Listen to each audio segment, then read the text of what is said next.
Y ahora es un placer para mí el presentar a Inés Suárez, que es compañera en la Junta de GESIDA, médico en el Hospital Infanta Sofía de Madrid, y ella nos va a cambiar un poquito el tema hacia otra parte que también es importante en la atención de los pacientes seropositivos. Y es en toda esta situación de descontrol y de improvisación inicial, hemos tenido que organizarnos sobre la marcha. Y un aspecto muy importante, igual que en todas las especialidades, igual que en todos los pacientes, es cómo se mantiene la atención de las personas VIH positivas durante el confinamiento.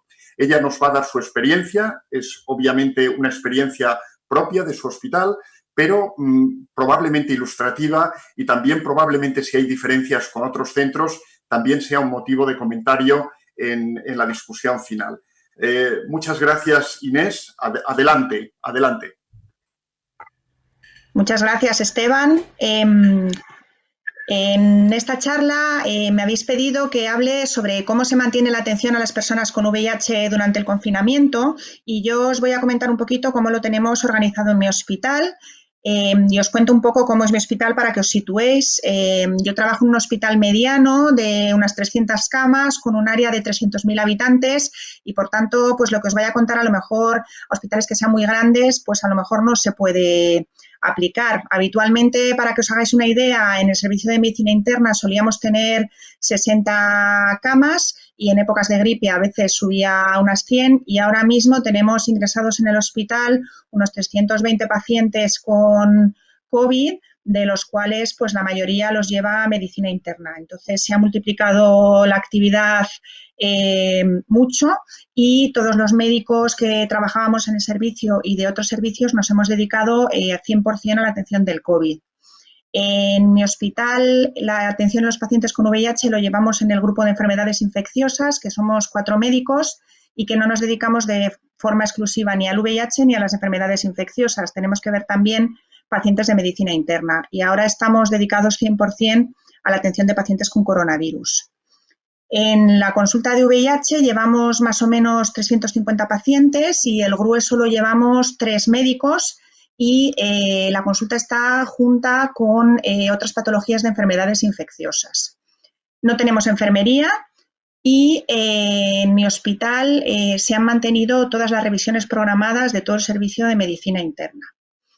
Entonces, ¿cómo nos hemos organizado? Pues nosotros cada uno de nosotros tenemos consulta de infecciosas 1 o 2 días a la semana y lo que estamos haciendo es que 2 o 3 días antes de que los pacientes estén citados, revisamos toda la consulta y llamamos a todos los pacientes. Cada médico responsable llama a los pacientes que solía llevar él o ella. Y en esa llamada lo que hacemos es revisar los análisis que tenían los pacientes. Casi todos los análisis están disponibles porque se pincharon hace 2 a 4 semanas y además hacemos una valoración clínica. En la valoración clínica pues les preguntamos cómo están, si han tenido algún problema o si tienen algún síntoma. Y además en esta llamada resolvemos dudas, es decir, nos preguntan cualquier duda que tengan, cualquier inquietud. Muchos de ellos, en mi experiencia, están un poco angustiados por la situación y casi todos preguntan si tienen que tener alguna precaución especial por tener infección VIH con respecto al coronavirus. Entonces, nosotros en esta llamada lo que les decimos es que les tranquilizamos y básicamente les contamos lo que está plasmado en el documento de GESIDA sobre la infección por VIH y coronavirus y les tranquilizamos diciéndoles que si su situación inmunológica es buena, no tienen que tener ninguna otra precaución diferente de la población general. En nuestra experiencia, el que al paciente le llame alguien que conoce, en nuestro caso es el médico que lo lleva, pero en otras consultas que conozcan a la enfermera, esto lo podría hacer enfermería, pero el que llame el médico que lleva al paciente, que sea alguien que conocen y que tengan confianza con él, les tranquiliza mucho. Y nosotros hemos podido hacer todas las revisiones de esta manera. Lo que estamos haciendo es a todos darles cita en 6 meses y hemos considerado la consulta como hecha por teléfono. Nosotros hemos preferido, aunque esto es un trabajo extra, porque tenemos que revisar la consulta, además de toda nuestra actividad asistencial, hemos preferido hacerlo así porque si simplemente retrasábamos todas las revisiones, íbamos a tener luego, después de que pasara toda la epidemia, un retraso en la consulta muy importante. Y nuestra experiencia es que el 99% de las consultas se pueden resolver así y casi ningún paciente ha tenido que venir a consulta de forma presencial. Para aquellos pacientes que no se habían hecho análisis porque no se habían venido a pinchar por la razón que fuera, sí que les hemos dado una nueva cita más o menos en unos 2-3 meses. La valoración presencial solo la hemos hecho si era imprescindible y ya os digo que ha sido muy contados pacientes. En caso de que un paciente tuviera que venir, le ha valorado generalmente un residente y nos ha preguntado las dudas, y en caso de que necesitaran, porque no tuvieran la receta de los fármacos o que hubiera habido algún cambio en el tratamiento, les hemos mandado el informe por correo. Añadir que todos nuestros pacientes, cuando empiezan el seguimiento en nuestra consulta, tienen disponible el teléfono de la consulta y el teléfono del servicio de farmacia, de forma que si tienen alguna duda o algún problema, siempre pueden llamar a la consulta, les coge el auxiliar de enfermería y nos transmite a nosotros la llamada. Entonces, algunos pacientes sí que han utilizado ese teléfono porque estaban quizá agobiados o querían preguntar alguna cosa y nosotros les hemos llamado de vuelta cuando hemos podido. En cuanto a farmacia, ya habíamos consensuado con farmacia que se dispensara toda la medicación, aunque las recetas fueran antiguas o estuvieran caducadas, y en general les estamos dando medicación para 2 meses. En un primer momento valoramos con farmacia si se podía dar a los pacientes medicación para más tiempo, para 3 o 4 meses, para evitar que tuvieran que venir a recoger la medicación. Pero esto lo descartamos porque, según el servicio de farmacia, quizá luego en la otra charla nos puedan decir algo más, según el servicio de farmacia, si todos empezábamos a pedir medicación para 3 o 4 meses, corríamos el riesgo de dejar algunos hospitales desabastecidos de algunos antirretrovirales. Entonces, estamos dando para 2 meses. Y casi todos los pacientes están viniendo a recoger la medicación al hospital, pero tenemos la posibilidad para algunos pacientes que no puedan desplazarse o algunos pacientes en situación de aislamiento, de que se les envíe la medicación a domicilio mediante protección civil. Esto no se está haciendo de forma sistemática, tampoco es un servicio que se dé solo para la medicación antirretroviral, sino para cualquier otra medicación hospitalaria, y se está dando a demanda de los pacientes cuando llaman para solicitar. ¿Qué dificultades hemos tenido? Pues algunos pacientes que no hemos podido localizar por teléfono y que tampoco han venido a la cita. En estos pacientes lo que hemos hecho ha sido generarles una nueva cita que se les envía por correo ordinario.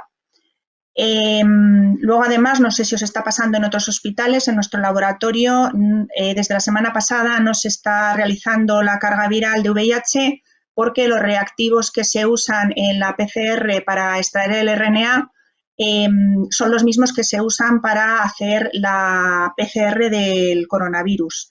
Entonces, desde la semana pasada se están retrasando los análisis de carga viral hasta que acabe la situación de epidemia.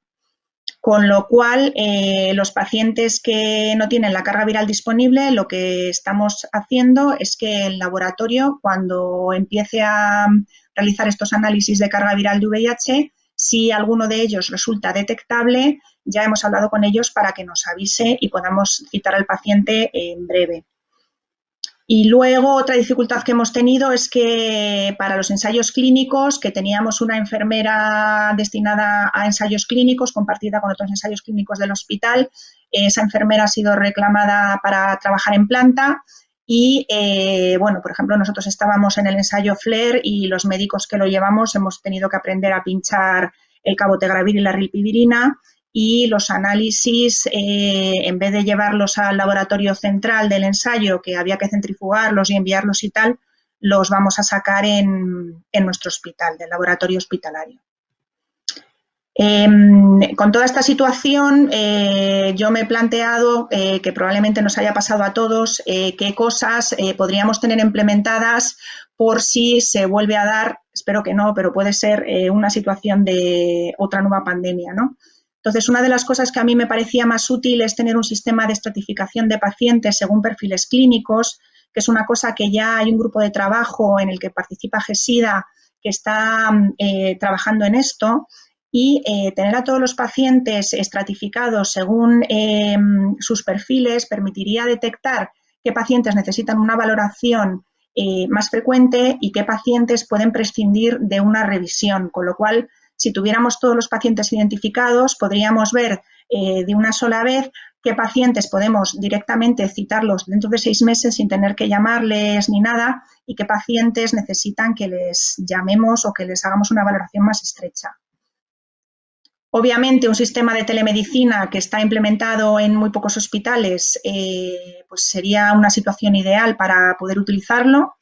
Y otra cosa que yo he echado en falta y que algunos hospitales han estado usando con bastante éxito es el contacto por email. Nosotros no tenemos prevista una correo electrónico para que los pacientes nos escriban con dudas y tampoco tenemos el correo electrónico de los pacientes. Pero si tuviéramos esto un poco implementado, serviría tanto para que los pacientes nos escribieran consultándonos dudas y no tuvieran que andar llamando a la consulta y nosotros llamándoles de vuelta.